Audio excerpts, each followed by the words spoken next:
What is up, fight fans? UFC 321 in Abu Dhabi goes down this weekend, headlined by the heavyweight championship bout. Tom Aspinall versus Ciryl Gane. And this is a pretty good pay-per-view. You know, we already had UFC 320, and then we got UFC 322 after this. But like I said, we got the heavyweight championship on the line between Aspinall and Gane. And then the strawweight title fight, the first strawweight title fight in years that won't include Zhang Weili. Virna, Jandiroba, Mackenzie, Dern. Their first fight was actually a banger, so I actually am looking forward to this rematch. I know originally I said I wasn't, but I changed my mind. And then Umar Nurmagomedov is back, taking on Mario Bautista. We got Volkov, Almeida, and Rakic versus Murzakanov. We're going to talk about all of these fights. So let's start with Aleksander Rakic versus Azamat Murzakanov. Man, this is such a dangerous fight for Aleksander Rakic, and it doesn't help that Rakic is on a 3-fight losing streak. And he's been finished in 2-3 of those losses, although with the Jan Blachowicz, tongue tie, with the Jan Blachowicz loss, he wasn't really like TKO'd in a traditional sense. He just got injured. It was a freak injury. His knee gave out mid-fight, but he actually looked good before that moment. And then he came back after a year layoff. They matched him up against Jiří Procházka, who was a terrible matchup for him, who's a terrible matchup for every light heavyweight not named Alex Pereira. And of course, Rakic folded to that power, that pressure, that awkward style that Procházka brings to the table and got finished, TKO'd in round 2. Then they did him no favors. They should have, given him a step down the rankings, a step down in competition. What the UFC should have done, instead of booking, Pereira versus Rountree and Ankalaev versus Rakic, they could have just done Rakic versus Rountree and Ankalaev versus Pereira way sooner, all in October 2024. But via unfair matchmaking, Rakic gets given another bad matchup against the guy who should have already fought for the belt, who already did fight for the belt, won it and lost it, Magomed Ankalaev. And of course, he wasn't the one to beat Magomed Ankalaev, who was on that 11-fight win streak. And now he's taking on an up-and-coming prospect in the light heavyweight division in Azamat Murzakanov. Azamat Murzakanov is a very good striker with fast, heavy hands, and he is a very dangerous counter striker. And he does have potential to chin Aleksander Rakic. But Aleksander Rakic is very good defensively. He does have a very passive style where he doesn't really go out there and take chances, and that could work against him. Murzakanov could just go out there, be the aggressor, walk him down, and I could see Rakic just not getting much done, being on the defense, like what we saw when he fought Magomed Ankalaev. That could happen. But man, Rakic has a huge height and reach advantage. He's 6'4" to Murzakanov's 5'10". 5'10" at light heavyweight in 2025. That's not good, but he is undefeated. But my only critique of Murzakanov is the fact that Azamat Murzakanov is not really proven. Rakic is on a 3-fight losing streak, but context, it does matter. We got to look at who Rakic has been matched up against. Like I said, Jan Blachowicz, Jiří Procházka, and Magomed Ankalaev. I think these 3 guys would probably beat Murzakanov as well. I mean, we don't know for sure, but based off assumption, in theory, I would think that Murzakanov is not ready for that big 3 that Rakic had to go up against. And Rakic might be due for a win. He might be due for a win, and Murzakanov has not really beaten anyone that notable or that good yet. And this could be the first of many. It's really tough to predict. It's really hard to predict. You know what? I'm just going to go with Alexander Rakic, and this probably won't age well, but I'm just going to say that Rakic is going to go out there and, he's going to come in motivated, knowing that he needs a win, okay? His back is against the wall, and I think he's going to fight to the perfect game plan in this fight. He's not going to take many chances. He's going to use his height. He's going to use his reach. And Murzakanov is going to have a hard time closing the distance and catching Rakic with anything significant. Now, if Rakic oversteps and gets too crazy, he's going to get countered and knocked out. But Rakic doesn't take those kind of chances. And Murzakanov is not Yuri Prohaska crazy, where he'll just go out there and just autism his way into knocking you out. So I can maybe see him respecting the height, the reach, the range of Rakic. And Rakic has good leg kicks as well, which I could see actually being a problem for Azamat Murzakanov. So I'm going to say Rakic goes out there like a crafty veteran, shout out Lucas Tracy, and wins via crafty veteran unanimous decision 29-28 against Azamat Murzakanov. And Murzakanov gets his first loss and gets proven to really not be all that good. But I could easily be wrong, and I might be. But I'm going to roll a dice and take a chance here. All right. Next up on the card in the heavyweight division, we got Aleksander Volkov versus Jailton Almeida.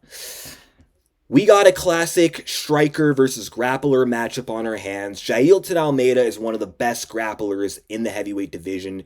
Very strong takedowns. They're fast, they're explosive, well-timed, and they're very hard to defend. And once Jailton gets you down, it's very hard to get back up, and he's very strong, great top control, and dangerous Brazilian jiu-jitsu.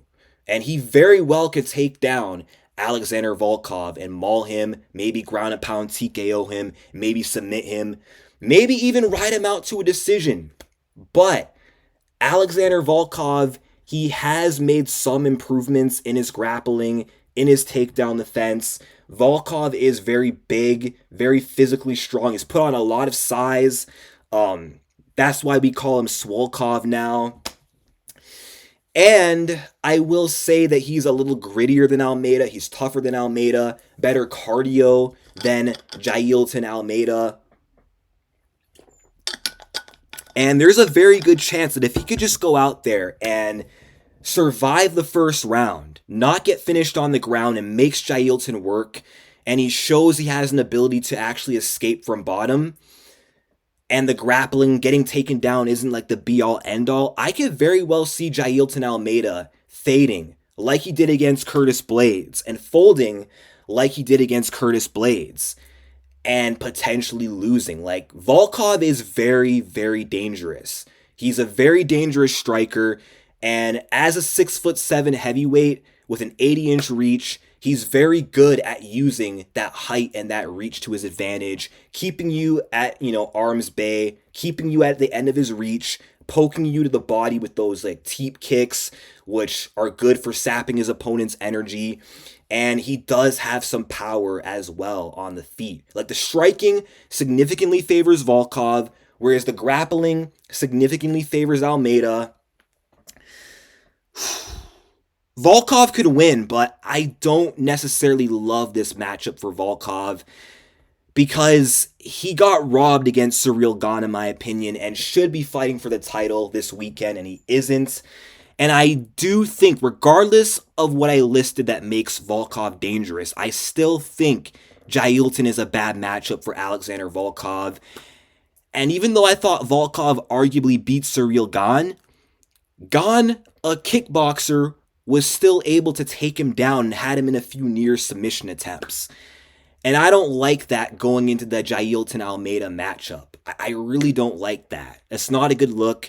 Tom Aspinall, the heavyweight champion, great grappler, by the way, but the fact that he couldn't deal with the grappling offense of Aspinall and got submitted quickly, it just doesn't make me very confident in his chances against Jailton Almeida. So even though Volkov does have a chance, if he could go out there and keep enough distance between himself and Almeida where he can see the takedowns coming, not let him get close, and teep him to the body, poke him to the body with punches, land those long jabs, land that crisp 1-2 on Almeida, because Almeida does not like getting hit. He does not like getting hit. He does not like getting in scraps. Like, you can make him very uncomfortable. We've seen it before, even when he fought Derek Lewis. If he can do all that, he can win.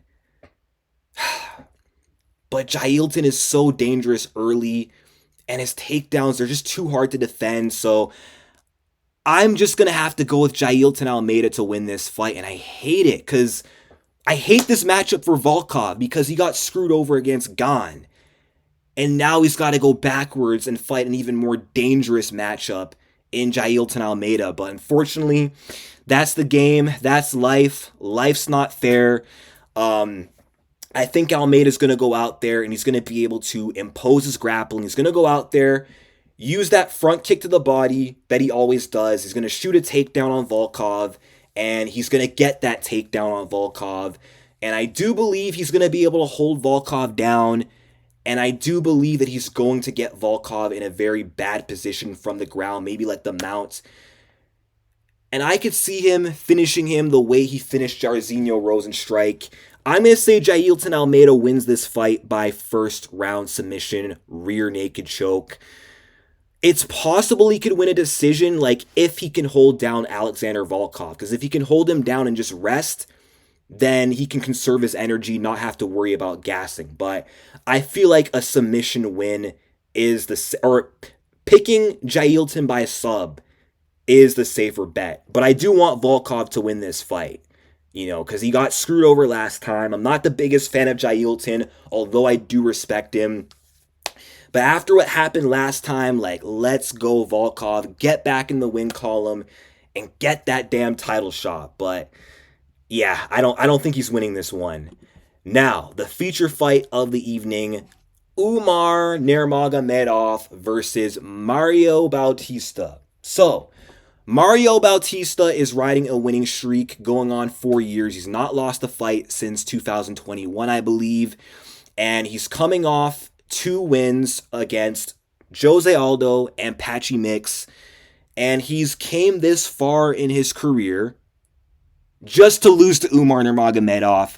I got Umar Nurmagomedov beating Mario Bautista's behind. I just think that Umar Nurmagomedov is just much better than Mario Bautista. Way better everywhere. I don't really see what Bautista really has on Umar Nurmagomedov. Striking, he's not better. Wrestling, he's not better.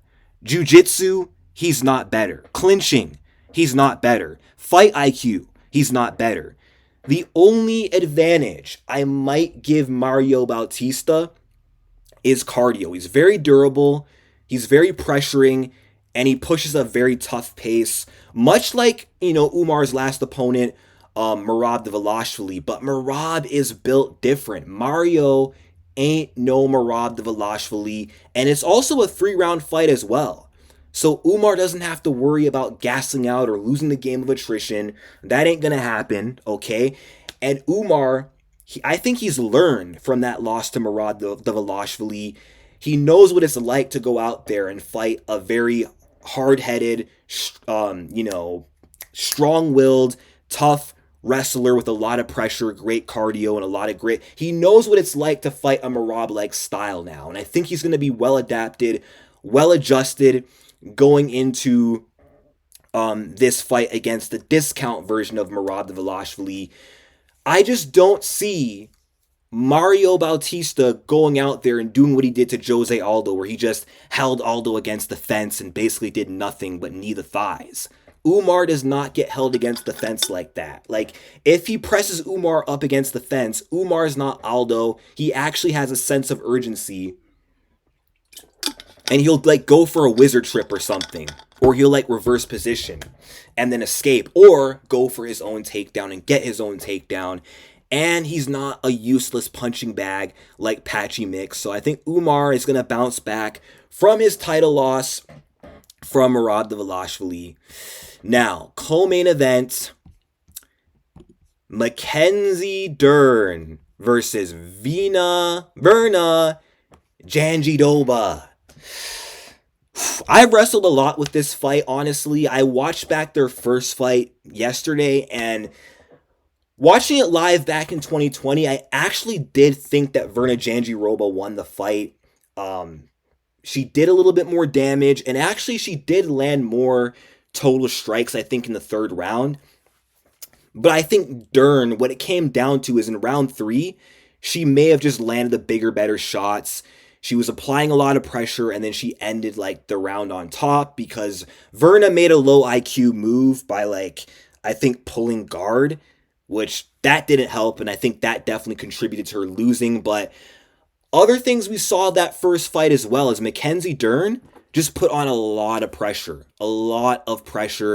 In that first round, was making Virna Jandiroba very uncomfortable, walking her down, tagging her, and Virna just couldn't get her respect, and Virna did not want to go to the ground with Dern either. So it became a slugfest on the feet, where I think the most Jandiroba really did in that fight was land a knee that cut Dern, broke her nose. But other than that, she didn't really do much against Mackenzie Dern. Now, 5 years has passed, and both fighters, they've came a long way.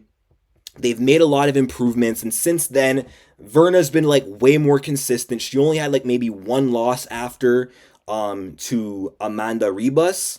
But after that, Virna Jandiroba went on a 5-fight win streak, I believe. If I'm counting correctly. Yeah, 5 wins in a row. Okay, over Angela Hill, Marina Rodriguez, Lupita Godinez, Amanda Lemos, and Yan Xiaonan. Whereas Mackenzie Dern, after beating Nina, went on to lose to Marina Rodriguez, and then, came back to beat Tisha, but then went on this weird win-loss ratio, beats Tisha via close decision, then loses by decision in similar fashion to how she lost to Marina, but this time against Yan Xiaonan. And then she wins her next fight against Angela Hill, then gets knocked out by a washed-up Andrade, then loses to Amanda Lemos. But now she's on a 2-fight win streak, and this is the most consistent that she's ever been in a while since, her only loss at one point in time was to Ribas, and also before that when she was undefeated. But is she going to be able to carry this newfound consistency into her first ever title fight? Is she going to be able to get that 3rd win in a row and that championship belt around her waist? Well, let's look at the matchup itself and the styles that both women bring to the table. Both women are high-level grapplers. They're both very high-level on the ground. Virna Jandiroba is a black belt in jiu-jitsu, and Virna Jandiroba has 14 wins by submission. Mackenzie Dern is a black belt in jiu-jitsu. She actually has 8 wins by submission, so less submission wins than Virna Jandiroba. Virna Jandiroba, they both have common opponents, and Virna basically has beaten anyone who's beaten Mackenzie Dern, from Yan Xiaonan to Marina Rodriguez, right? So you can make that argument that Virna Jandiroba is just the better fighter. She's better, she's more consistent, she's more top level, but we have to take into account that styles make fights. And here's why Dern lost the fights that she lost and Virna beat those same people. So Virna Jandiroba, for as good as both their jiu-jitsus are, Virna Jandiroba is the better wrestler. She's better at forcing fights to the ground than Dern is. Dern has weaker takedowns, and she's more willing to play the guard game, the bottom game, give up bottom position to work her jiu-jitsu. Sometimes it works, sometimes it doesn't. Virna will give up bottom position, but not as willingly. She will actively try to defend takedowns, but also force takedowns, get you down. She prefers to be the one on top, to, do the mauling on the ground and get a submission from the top position, right? So she had a better ability to take down and out-grapple Marina Rodriguez, take down and out-grapple Yan Xiaonan, whereas Mackenzie Dern didn't. She just had to hope to get lucky that maybe they would slip on a banana peel and she'd capitalize and submit them, but it didn't really work out like that. Even when Dern actually did get on top of them, Yan and Marina, she still couldn't find a submission. She also couldn't submit Amanda Lemos, who Virna Jandiroba submitted. But styles that give Mackenzie Dern trouble are either girls with crazy power who can get her respect or shut her lights out entirely, can make her pay for her reckless abandonment, like Jessica Andrade or, Amanda Lemos, or girls with just really elite level striking with good distance management, good range control, who are able to just keep the fight on the feet and not let Dern get close. Those are the kind of fighters that give her trouble. Like Yan Xiaonan, Marina Rodriguez, the kickboxers that she was up against. And then, like I said, the powerhouses of Andrade, who knocked her out, or Amanda Lemos, who countered her, knocked her down, almost knocked her out, won a decision based off damage. But Virna Jandiroba, for as good as she is, Jandiroba, technically, I think her striking is better. I think she's more technical, but her striking isn't anywhere near as good as Yan or as good as a prime Marina Rodriguez. She doesn't have that Jessica Andrade level power, that Amanda Lemos level power or counter ability. What makes Virna dangerous is her ability to just go out there and ground you. You have to worry about her taking you down. When you fight Virna, the floor is lava. Don't get taken down, stay on your feet, and punch her in the face.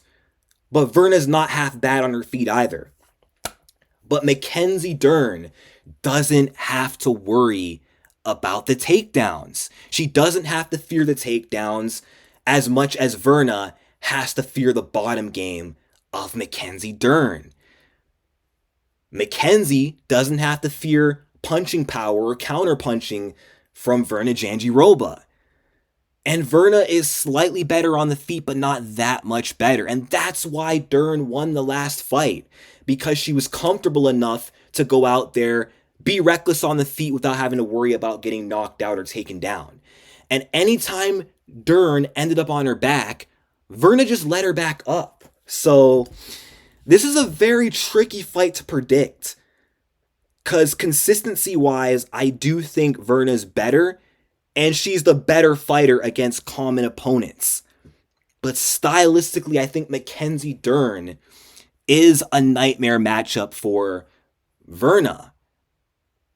So it's hard to call. Dern could win this fight and then lose her first title defense after, because I don't think Dern is that good, even though she's hot. Whereas Virna is more likely to win the belt and keep it. So who am I going to pick to win this fight? A lot of people are actually going for Virna Jandiroba, but Virna's the underdog. But it feels like she's the favorite, but a lot of people are sleeping on Mackenzie Dern in this fight. Not many people are giving Dern a chance to win. It's like people forget the first fight exists. The only difference in this fight is it's 5 rounds, and it's an extended version of the first fight, essentially. So what do I go with? This is going to be a close one, boys.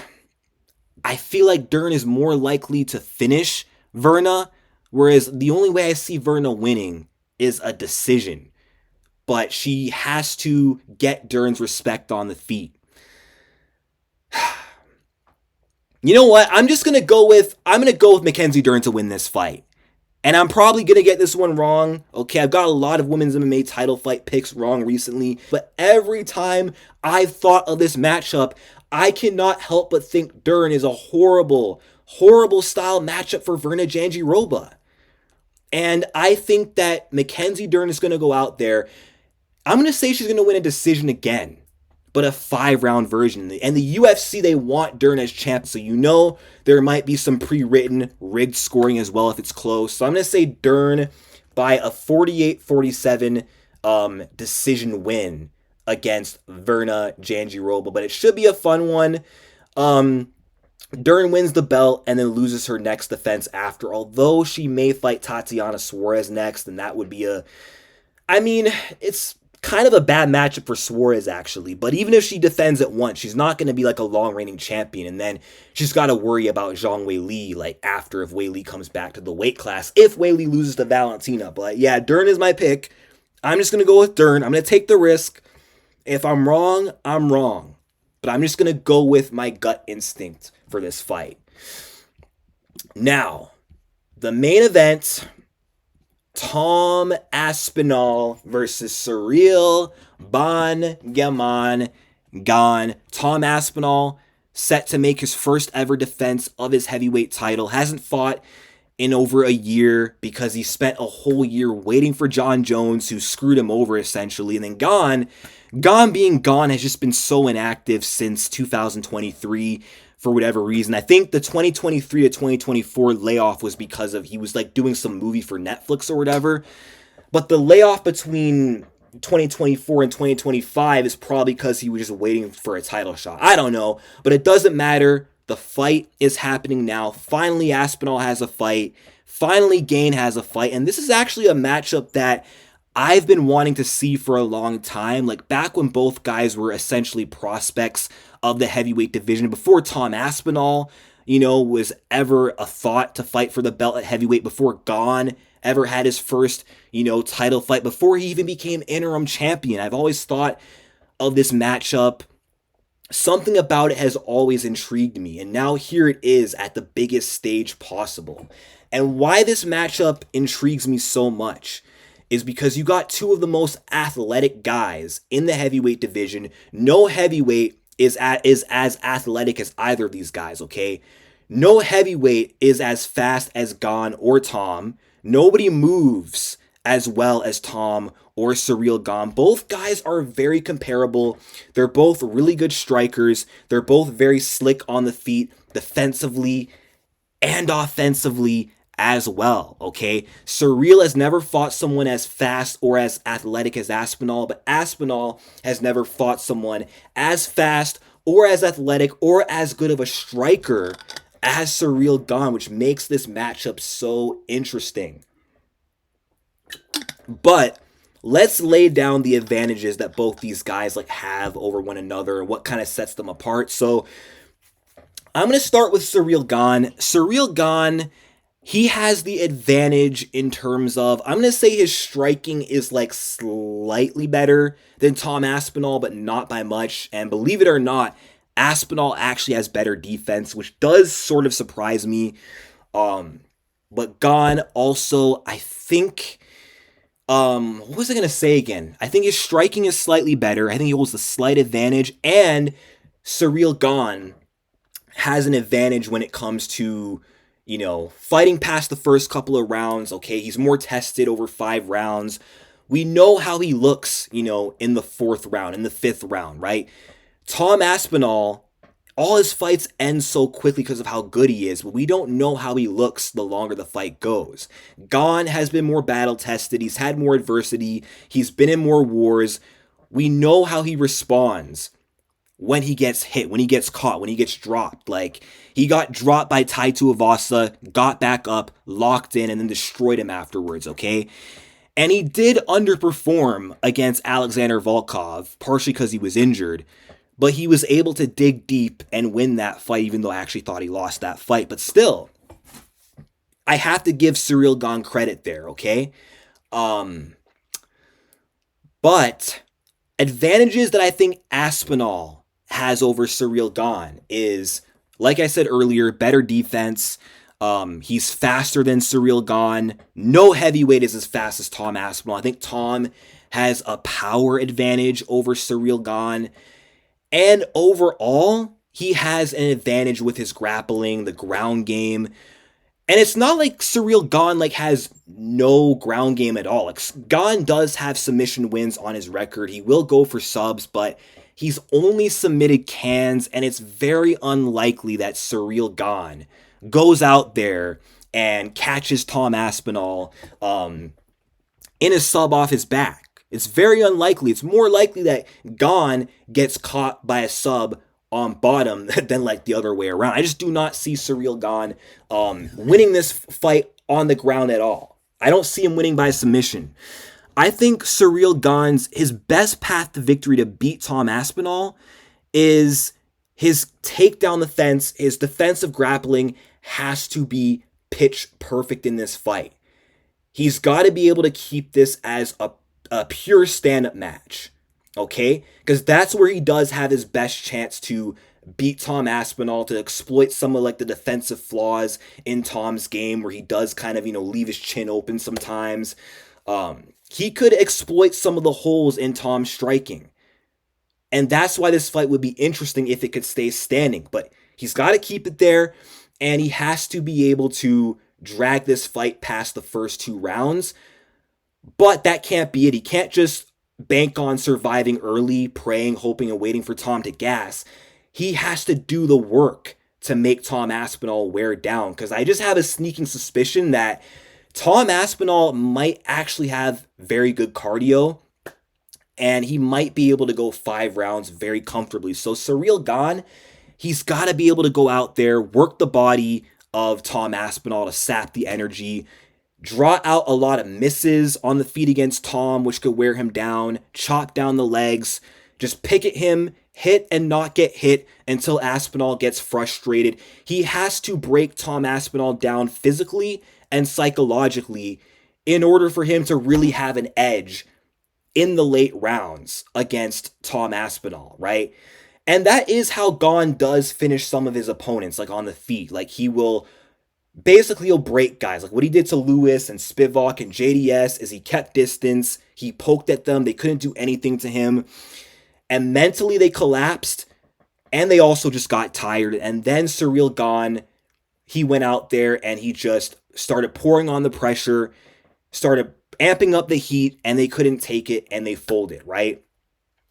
But I don't know if Gane's going to be able to do that to Tom Aspinall. But if he is going to win, that is how he is going to win. That is how he has to win. But when it comes to the grappling and take down the fence, my problem with Ciryl Gane is that's one of the biggest weaknesses in his game. Now, I did say that he does have some level of grappling. Like, he can go for subs, but when it comes to like actual wrestling and being able to defend takedowns against really high-level grapplers, he has a very tough time. I mean, when he fought Francis Ngannou, by that point in Francis's career, Francis had improved his wrestling, and mid-fight was able to adjust. When he was struggling on the feet, he was able to out-wrestle Gane in the last 3 rounds and win by decision, right? And then Jon Jones. Jon Jones has not bullied anyone with his wrestling in years, and he was able to easily take down Ciryl Gane and submit him. And in Gane's last fight, he was getting taken down by Aleksander Volkov. They were both taking each other down. Both guys kind of looked sloppy and terrible in that fight, to be honest.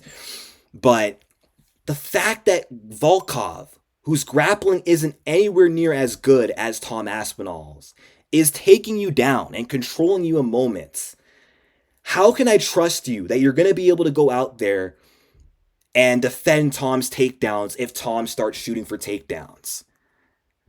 And it doesn't help that he's 0-2 in undisputed title fights, and the 2 methods that he lost by was being out-grappled. 1, to a decision, and 2, by being submitted. And Tom Aspinall is a very, very intelligent fighter, okay? Aspinall knows that the striking against Gane, it's not impossible. Like, he could do good on the feet. He could potentially even win on the feet through pressure, aggression, and he could catch Ciryl Gane and he could knock Ciryl Gane out. But knocking out Gane is going to be tough because he does have a good chin. Ngannou couldn't catch him, okay? Tuivasa did, but then Gane recovered and survived, okay?